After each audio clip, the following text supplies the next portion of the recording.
Okay. Ayan. Kuha. Sige. Okay. Okay. Ready.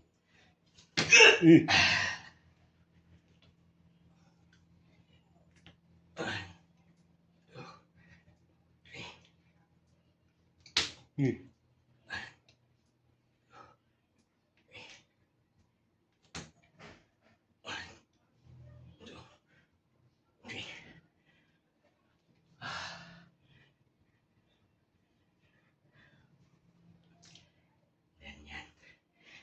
10 lang naman tapan. 3, 4, 5, 7, 8,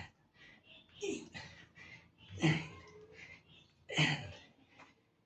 And then, tapos yung final lang. So, 9 yung una, yung wide. Tapos,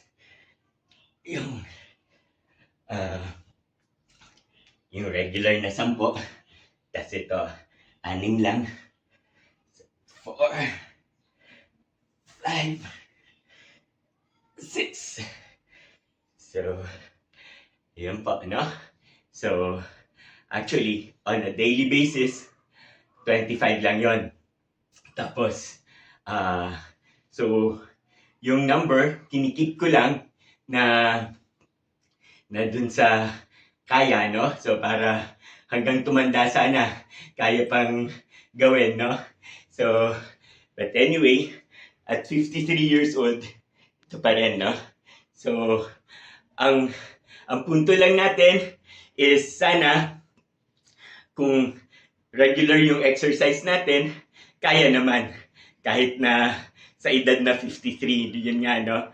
So, yung unang ginawa ko kanina, nagagawa ko yon kasi araw-araw nga yung exercise, araw-araw na ensayo, no? So, sabi nga, kapag araw-araw na ensayo, yung mukhang imposible, nagiging posible, no? So, yun lang po. Muli, ito po si Glenn Capulong Pasha or GC Pasha, no? Na sana po nakatulong at naka-inspire po yung pinakita ko sa inyo. So, maraming salamat po at God bless us all. Thank you.